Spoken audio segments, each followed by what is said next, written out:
Hello friends, இன்னைக்கு நம்ம இங்கிலீஷ்ல பேசலாங்கிற நிகழ்ச்சியில புதுசா என்னெல்லாம் பார்க்க போறோம், என்ன மாதிரியான சென்டென்சஸ்லாம் நம்ம எழுத போறோம், அதை எப்படி இங்கிலீஷ்ல பேசி பழக போறோம் அப்படிங்கிறதுக்கு முன்னாடி சின்ன ஒரு ரீகால். ஸோ நம்ம ஏற்கனவே என்ன பார்த்துட்டு இருந்தோம், டென்சஸ்ல காலங்கள்ல ஃபியூச்சர் பர்ஃபெக்ட் டென்ஸை பத்தி பார்க்குறோம் இல்லையா? அந்த ஃபியூச்சர் பர்ஃபெக்ட் அப்படிங்கிறது வந்து ஃபியூச்சர்ல நீங்க பேசக்கூடிய விஷயங்களை எப்படி பெர்ஃபெக்ஷனலா பேசலாம் அப்படிங்கிறது தான். அந்த பெர்ஃபெக்ஷனுங்கிறத வந்து எப்படி கரெக்டா அமைக்கலாம் அப்படிங்கிறது தான் பெர்ஃபெக்ஷன்ஸ் இல்லையா?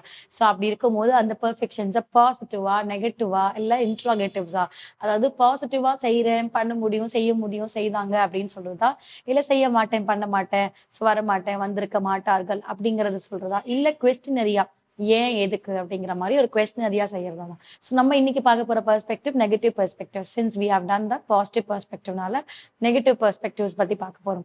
So fine. ஸோ என்ன மாதிரி டென்ஸ், என்ன மாதிரியான பெர்ஸ்பெக்டிவ்ஸ் இருந்தாலும் இந்த ஆக்ஷன் அப்படிங்கிறது ரொம்ப ரொம்ப முக்கியம் இல்லையா? ஸோ அவங்க தான் என்ன பண்ணுவாங்க, அந்த சென்டென்ஸை வந்து ரொம்ப ஹைலைட் பண்ணி அழகா அமைச்சு கொடுப்பாங்க இல்லையா?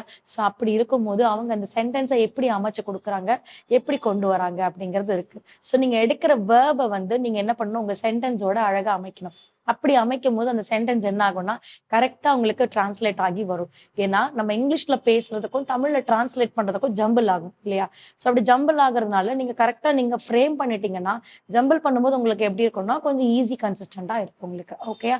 ஸோ அப்படி இருக்கும்போது இன்னைக்கான டென்ஸ், இன்னைக்கான வேர்ப், இன்னைக்கான ரூல், அதை எப்படி வச்சு சென்டென்ஸ்ல எழுதலாம்னு சொல்லி தருவாங்க. பார்க்க போற டென்ஸ் வந்து ஃபியூச்சர் பர்ஃபெக்ட் டென்ஸ்.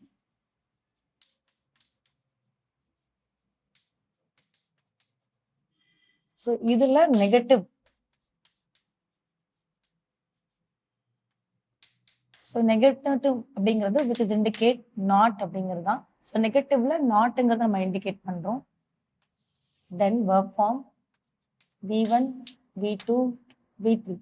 ஸோ V3ங்கிறது வந்து பாஸ்ட் பார்ட்டிசிபிளை இண்டிகேட் பண்ணிடும் இல்லையா?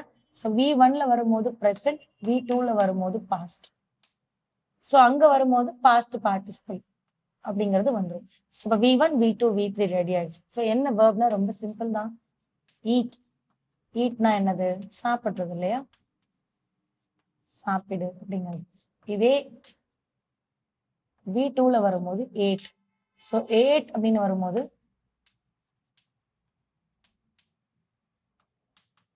சாப்பிட்டேன். இதே V3ல வரும்போது eaten.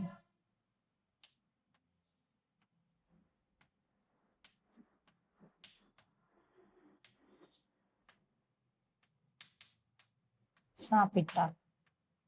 So eat, ate, eaten வரும்போது சாப்பிடு, சாப்பிட்டேன், சாப்பிட்டார் அப்படிங்கிறது நமக்கு வரும்.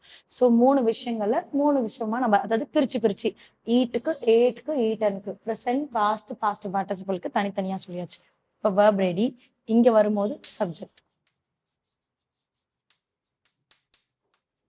என்னெல்லாம் சப்ஜெக்ட்ஸ் இருக்கு?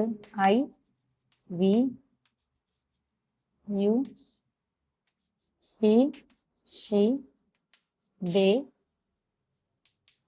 then it. ஸோ இவங்கெல்லாம் சப்ஜெக்டோட ரோல்ல இருக்காங்க. Subject ready, verb ready. இப்போ ரூல். ஃபியூச்சர் பர்ஃபெக்ட் டென்ஸோட ரூல். ஸோ என்ன வரும்? ஃபர்ஸ்ட் எடுத்தோடனே subject followed by will or shall plus perspective negative not plus perfect have plus action V3. V3 indicates past participle. So ஒரு rule அமைக்கிறதுக்கு இவங்க எல்லாம் கன்சிக்யூட்டிவ்ஸா தேவை. ஒரு சப்ஜெக்ட், ஒரு will or shallங்கிறது ஃபியூச்சர், நெகட்டிவ் பெர்ஸ்பெக்ட்ஸ் அண்ட் பர்ஃபெக்ட்ல have அண்ட் ஆக்ஷன் வந்து V3. ஸோ ரூல் ரெடி ஆயிடுச்சா? இப்போ சென்டென்ஸ் எழுதலாம். ஸோ சென்டென்ஸ் எழுதும் போது நீங்க என்ன சப்ஜெக்ட்ஸ்னாலும் எடுத்துக்கலாம். ஸோ என்ன சப்ஜெக்ட் எடுக்கும் போதுனாலும் நீங்க anything he, she, pronouns or relative pronouns, so இல்லை டைரெக்டா ஒரு பர்சனை நீங்க மீன் பண்றீங்கனாலும் சொல்லிக்கலாம். சப்ஜெக்ட் எடுத்தாச்சு. So will or shall. You shall not have. So she shall not have. அவங்க என்ன பண்ணல அப்படிங்கறத பார்ப்போமா? V3 eaten. So she shall not have eaten-னா அவள் சாப்பிட்டு இருக்க மாட்டாள். முடிஞ்சிருச்சு. ஸோ எதை இல்லை எப்போ அப்படின்னு நீங்க சொல்ல வரீங்கன்னா சொல்லிக்கலாம். ஸோ she shall எதைனா அந்த சாப்பிடுற பொருளை குறிக்கலாம். எப்போன்னு வரும்போது அந்த காலங்கள் குறிக்கலாம். எந்த காலத்துல அவங்க சாப்பிடல அப்படிங்கிறது. So she shall not have eaten morning, breakfast. So she shall not have eaten morning breakfast. அதை எப்படி சொல்லலாம்னு பார்க்கலாம்.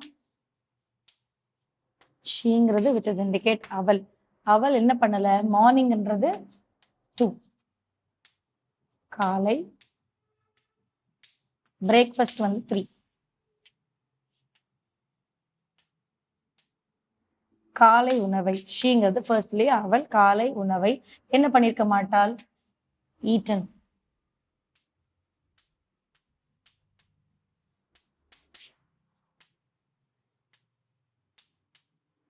சாப்பிட்டு இருக்க shall not have இல்லையா, மாட்டாள். சோ இங்க ஏன் மாட்டாள்னு சொல்றோம், ஒரே ஒருத்தர் ஷீ அப்படிங்கிறதுனால மாட்டாள். அவள் காலை உணவை சாப்பிட்டு இருக்க மாட்டாள் அப்படிங்கிற போது, சாப்பிட்டு இருக்க அப்படின்னா ஈட்டன், சாப்பிட்டார், சாப்பிட்டேன், சாப்பிடு அப்படின்னு இருக்கு இல்லையா. சோ அப்ப சாப்பிட்டார் அப்படிங்கிற இடத்துல வரும்போது இங்க நான் கேர்ள் ஷீங்கிறத யூஸ் பண்றதுனால சாப்பிட்டு இருக்க, அந்த சென்டென்ஸ் வந்து ஒரு கண்டினியூட்டி இருக்கணுங்கிறதுனால சாப்பிட்டு இருக்க மாட்டாள் அப்படிங்கிற மாதிரி இண்டிகேட் பண்றோம். ஷீங்கிறது ஒரே ஒரு கேர்ளை குறிக்கிறதாலதான் which is indicates அவள் மாட்டாள் அப்படிங்கிறது அந்த இல் கடைசியில முடிவடைகிறத நீங்க பாத்துக்கலாம். சோ அப்படி முடிவடைகிறத வச்சு ஓகே இந்த சென்டென்ஸோட ஃபார்மேஷன் இப்படி இருக்கலாம் அப்படிங்கிறதான். ஷீக்கு பதிலா நீங்க என்ன பண்ணலாம், வேற சப்ஜெக்ட்ஸ் கூட யூஸ் பண்ணிக்கலாம். மை பிரதர் இல்ல மை ஃபாதர் அப்படிங்கறத கூட சொல்லிக்கலாம். My father shall not have eaten morning breakfast அப்படின்னு சொல்லிக்கலாம். இதை ஃப்ரீக்வெண்டா நீங்க சாப்பிடுறது இல்லைங்கிறதையும் சொல்லிக்கலாம். இல்ல ஆஃபன் அப்படிங்கறத நீங்க யூஸ் பண்ணிக்கலாம். ஆஃபன் என்ன பண்ணுவாங்க, மார்னிங் பிரேக்ஃபாஸ்ட் சாப்பிட மாட்டாங்க அப்படிங்கிற மாதிரி சொல்லிக்கலாம். நான் கொஞ்சம் சிம்பிளா உங்களுக்கு அண்டர்ஸ்டாண்ட் ஆக எழுதியிருக்கேன். நீங்க இன்னும் சிம்பிள் எனக்கு போதும், நான் காம்ப்ளிகேட் பண்ணி எழுத பழகினா தாராளமா நீங்க எழுத பழகலாம். ஸோ இன்னைக்கான work form eat, ate, eaten அப்படிங்கிறத வச்சு so I have done a sentence. நீங்களுமே இது வச்சு ஒரு 5 to 10 சென்டென்ஸ் ஹோம்ஒர்க் பண்ணுங்க. அடுத்த கிளாஸ்ல அடுத்த இன்ட்ரெஸ்டிங்கான சென்டென்ஸோட உங்களை மீட் பண்றேன். தேங்க்யூ.